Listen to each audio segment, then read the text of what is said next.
Coming up, Iowa City prepares for its local elections. And later, pro-Palestinians protest the ongoing Israel-Hamas war. The Iowa Hawkeyes walk off the Wildcats in Wrigley. Election day forecast as voters make their way to the polls. All that and more coming up on this Monday morning edition of DITV News. Don't go anywhere. DITV News starts right now.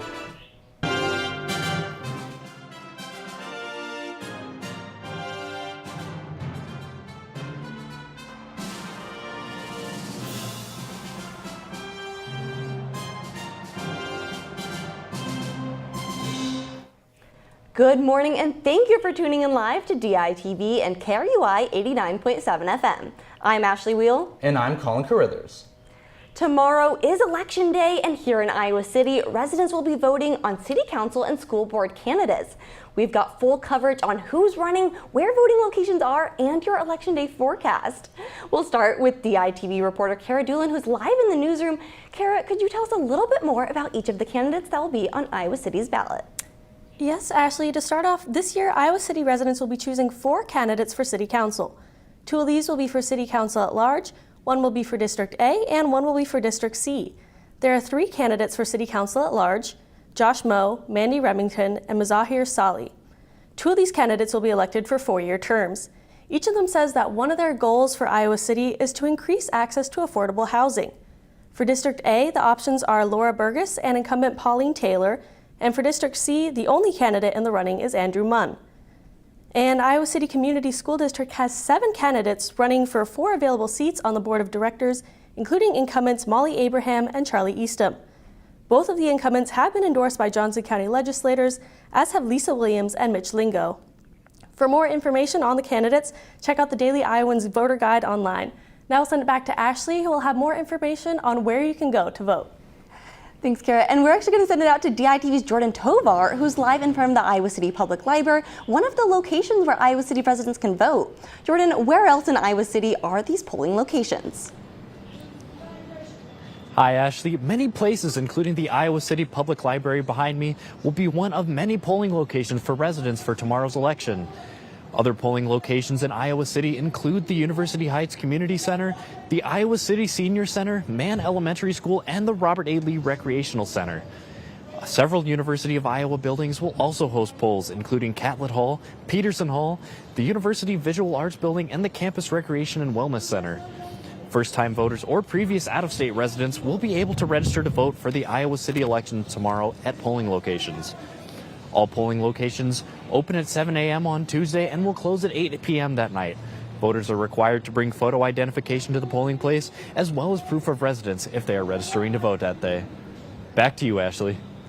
Thanks, Jordan. And from one polling place to another, DITV's AJ Reister is live outside Catlett Residence Hall with our Election Day forecast. That's right, Ashley. I'm live outside Catlett, another location where students can vote this week, and they can expect a fair fall day this Tuesday as they make their way to the polls. The early morning will see temperatures of about 48 degrees, with the sun just barely peeking out from behind the clouds. Then it'll rise up to around 58 degrees at noon for those looking to vote during their lunch break. Wind speeds will pick up later, and it'll end up being 55 degrees at 6 p.m. for those who won't be able to make it until the end of the workday. We'll have more details on what the weather will look like the rest of the week. Now back to you, Ashley. Iowa Governor Kim Reynolds is expected to give Republican candidate Ron DeSantis an endorsement this evening. Reynolds and DeSantis have met at the Iowa State Fair back in August and other events throughout his campaign. This Reynolds endorsement of DeSantis could impact her popularity among Iowan voters. Trump remains a favorite in the state, leading DeSantis and any other candidates by 27 points based off NBC's and the Des Moines Register's previous polls. The former president also said that a Reynolds endorsement of DeSantis could end her political career. The possible endorsement comes before the 3rd presidential debate, where DeSantis will look to gain ground on Nikki Haley and Donald Trump. And along with them, other candidates will be taking the stage as well on Wednesday in Miami for this debate. Nikki Haley, Vivek Ramaswamy, Chris Christie, and Tim Scott will all be on the stage in the smallest pool of candidates so far. North Dakota Governor Doug Burgum and former Arkansas Governor Asa Hutchinson, who previously were in the previous debates, have not qualified for this debate. Former President Donald Trump will also not be in attendance. The debate is hosted by NBC News and will begin at 7 p.m. Central Time on Wednesday. The Iowa Young Americans for Freedom chapter President Jasmine Jordan is set to testify in front of the U.S. House of Judiciary Committee this Wednesday. The hearing is in regards to free speech as a response to the pro-Palestinian protests on college campuses. This also comes along with the rise of anti-Semitism. Along with Jordan, Connor Ogrydziak, leader of the University of Buffalo's Young Americans for Freedom chapter, and Kenneth Marcus, a civil rights expert, will also be testifying. Jordan will continue to organize events here on campus, along with spreading further information and awareness of free speech on college campuses. Now we're going to send it right back out to AJ, as he's going to tell us if this warm weather we've been having is just a fluke or if it's here to stay for this week. Yeah, Ashley, I'm still live outside Calumet, and while the temperatures have risen over the weekend, expect the temperature to still stay inconsistent, just like that Hawkeye offense. Today we will see a high of 69 degrees with mostly cloudy skies and a nice autumn breeze. Tonight we'll drop down to a low of 40, and Election Day will return into the 60s with a high of 62 with a close race of clouds and sunshine. Looking at the week ahead, temperatures will begin to cool down, going from highs in the 60s until Wednesday before dropping to the mid-50s for the rest of the week and until the weekend. Lows will mostly stay in the 30s range, and there should be plenty of sunshine throughout the week after clocks were set back over the weekend. I'll be enjoying this late autumn in between the midterms, and I'll send it back to you, Ashley. Over the weekend, protesters gathered at the University of Iowa again in support of Palestine. DITV's Jace Bertrand has more on this most recent protest and march. Only a few weeks after Iowa Senator Joni Ernst condemned all protests in support of Palestine on college campuses, University of Iowa students and Iowa City members have come to the Pentecrest in support of Gaza. As the Israeli invasion of Gaza begins to enter its second week, protesters continued to affirm their support of Palestine. Some called for an end to the fighting, while others led chants for the total freedom of Palestine. If there is no peace for Palestine people, if there is no freedom, they will never stop. We will struggle until we get our freedom from. This comes after the Iowa Democrats called for the resignation of top University Democrats at Iowa members for posting a slogan in support of Palestine. Students of the University Democrats of Iowa have my full support. And for the Iowa Democratic Party to punish and bully these students for using their platform to advocate for what they believe is right is unnecessarily cruel and heinous. Counter-protesters in support of Israel also arrived at the Pentecrest, causing tensions between the groups. I'm just here because I wanted to gauge the sentiment against the Jewish population here at the University of Iowa, and I just wanted to see what their sentiment was and see what sides would be brought here. After several speakers made remarks, protesters marched through the Ped Mall, continuing to wave flags and chant slogans before meeting back at the Pentecrest, where a counter-protester's flag was ripped down and a brief fight broke out, though no serious injuries were reported. And while the university administration remained firm in their support of Israel, students and Iowa City community members alike are also firm in their support of Palestine. From the University of Iowa Pentecrest, Jace Bertrand, DITV. Police are continuing to investigate a robbery at gunpoint from early Sunday morning. Just after midnight, a hawk alert was sent out to the University of Iowa community reporting the incident, which took place around Burlington Street and Dubuque Street. Another alert was sent out around 12:30 a.m., letting the community know the Iowa City Police Department is investigating. The second and last alert said to remain alert but resume normal activity in the area. No further information about the burglary has been released as of this morning. The Cass County Sheriff's Office is on the lookout for a truck driver who participated in a potential kidnapping. The victim was taken from Lincoln, Nebraska, and drove until he was exchanged on exit 51 in Cass County, Iowa. The suspect is an African-American male, 5 foot 10 inches in height and in their late 20s to early 30s. They have a well-trimmed hair and a short beard. Anyone with any information surrounding the suspect should call the Cass County Sheriff's number listed below here. The university's College of Education received a $5.3 million grant for mental health funding back in April. DITV's Grace Lathrop has more on how the grant is currently being used. Plans have recently been set to use the grant from the Federal Department of Education to be put towards the goal of increasing the number of mental health professionals in schools. What we're doing is graduating students who can be practitioners, just from the get-go, working in some of these high-need schools where you don't see a lot of these professionals because there's such a big shortage across the country. High school students will be coming to the university at the end of November to learn about mental health professions, education funding for students, along with community conversations about the importance of mental health will also be taking place. And those students will come through Iowa and then they'll go through programs in our partner area educational agencies, Keystone and Mississippi Bend. And those students will work directly with those agencies. The College of Education is also using the grant to renovate the Lindquist Center. With the grant, staff hopes to increase the number of learning professionals in K-12 schools to decrease the amount of students suffering from mental health issues. This is Grace Lathrop, DITV. Public Space 1 is hosting a Fluid Impressions water quality exhibit, which opened on Friday. The gallery was created by the Iowa Institute of Hydraulic Research and showcases work from 6 University of Iowa graduate students. This includes art ranging from photo essays to ceramics. Students used their creative talents to demonstrate their connections to Iowa's land and water.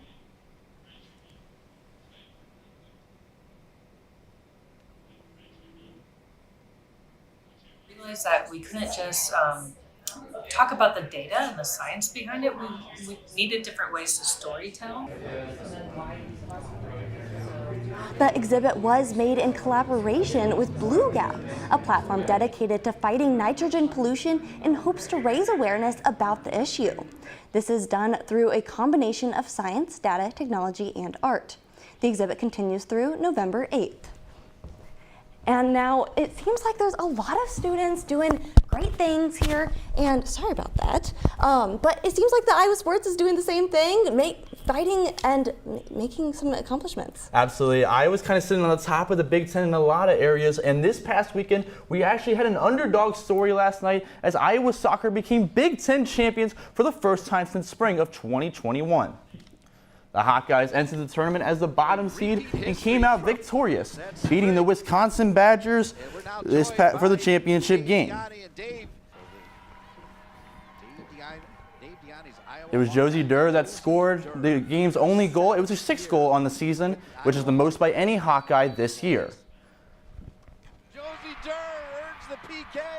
Now they have an automatic bid to play in the NCAA tournament and will learn their path later this afternoon with the selection show occurring at 3 p.m. local time. Another team looking to win a Big Ten title, the Hawkeye football team took the field in an interesting environment. DITV reporters Michael Merrick and Vivian Samoski have more on the football game that took place in Wrigley. The Iowa Hawkeyes took on the Northwestern Wildcats inside a Wrigley Field on Saturday. Second drive of the game. Hawkeyes in field goal range. Drew Stevens puts it up and doinks it off the crossbar. No good. But later on, Iowa back in scoring territory, and it's intercepted. The only turnover of the game for Iowa. Now the Wildcats trying to capitalize, but it's Y.A. Black who comes up big with the sack. 1 of 5 Hawkeye sacks in this one. Now moving to the third quarter, still no points until Addison Ostrenga finds the end zone for Iowa and gives them the 7-0 lead. Wildcats trying to answer in the red zone at the goal line. They get stopped not once, not twice, not even 3 times, but 4 times in a row. The Hawkeye defense comes up huge. Next drive for the Wildcats, in position to score. Brendan Sullivan to the end zone, touchdown. Northwestern ties things up, 1:50 to go. Hill Dropping back to pass, looking to make a play. He fires it down the sideline, and it's the Ohio State transfer, Caleb Brown, who comes up with the big reception and gets Iowa in field goal range. Stevens from 53 yards out, and it's good. The Hawkeyes win this one 10-7. First of all, just really proud of our football team. Played with a lot of heart and resolve out there, which is, really what the game's all about. And, it was a tough physical game, very competitive. Certainly did some good things in the second half, and obviously the last drive did what they had to do to get the ball down there and give Drew a chance to nail it. So just happy about that. Now, Vivian, the matchup in Wrigley Field was what a lot of people expected of a Big Ten West matchup. Not a lot of points and a slow start, and that includes the player of the game, Drew Stevens, who missed his first field goal. Michael, seeing that and it get dunked off a little bit, it was a little bit short at first, but at the end of the game, it was a make or break for the Hawkeyes as a 53-yard field goal to win out the game in Wrigley Field. With 3 minutes remaining in the first quarter, Drew Stevens missed the 53-yard field goal to give the Hawkeyes an early lead. It's impossible, but it's like 1 or 2 minutes, like, dang, that sucks. But your team needs you in close games like that, so it wasn't that difficult to shake off. And when it came down to Drew Stevens making his redemption for the Hawkeyes in the exact same spot, a 53-yard field goal for the Hawkeyes with 14 seconds left in the game, Drew Stevens had his eyes on the prize, completing the field goal, getting the win for the Hawkeyes. It's somewhat like, the best word I can describe this is it's like a blackout. Like, you're strictly going off of your training, because if you wanted to think of something, you just can't. And Michael, after Iowa's big win in Wrigley Field today, they are now #1 in the conference. Yeah, Iowa now has first place in the Big Ten West after Wisconsin, Minnesota, and Nebraska all lost today. So the Hawks will control their destiny when it comes to getting back to Indianapolis for the Big Ten championship game. From Wrigley Field in Chicago, Illinois, Michael Merrick, Vivian Samoski, DITV Sports.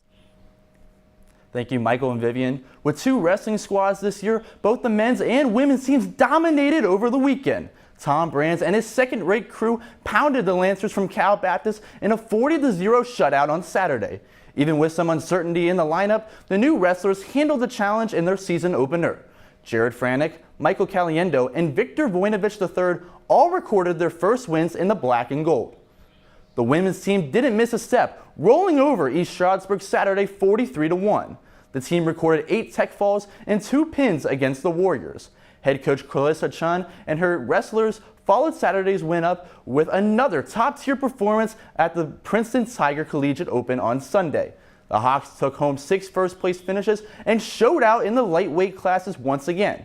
Twins Emily and Brianna Gonzalez, Ava Bayless, Felicity Taylor, Haley Ward, and Olivia White all took home medals for their new trophy case in Iowa City. The women's team will head home for their Trailblazer duels against Sacred Heart, Lindenwood, and Presbyterian on Sunday. The men's team will get a week off and face Oregon State at Carver on November 19th.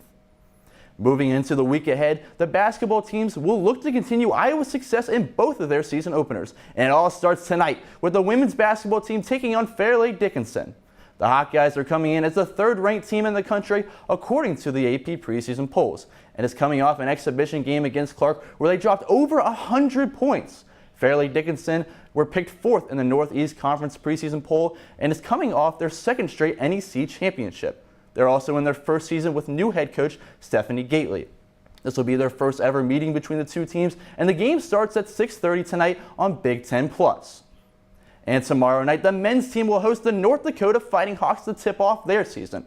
Iowa has won 12 straight season openers with only 1 season opening loss under Fran McCaffrey. The Hawkeyes scored 103 points on D2 Quincy in their only exhibition game, while giving up 76 points with a lot of new players on this year's roster. Experts have picked the Hawkeyes to finish 10th in the Big Ten. North Dakota, led by Paul Sather, finished 2nd last in the Summit League this past year and are picked to finish in the same spot again this year. And Ashley, all of this sports talk has been making me really hungry. It is. And did you know today's actually National Nacho Day? But unfortunately, we don't have time to get too much into it. So thank you so much for tuning in to DITV News and listening to KRUI 89.7 FM. Be sure to head over to thedailyiowan.com for all your latest news between Monday and Friday. For DITV News, I'm Ashley Wheel. I'm Colin Crithers. Have a great rest of your Monday.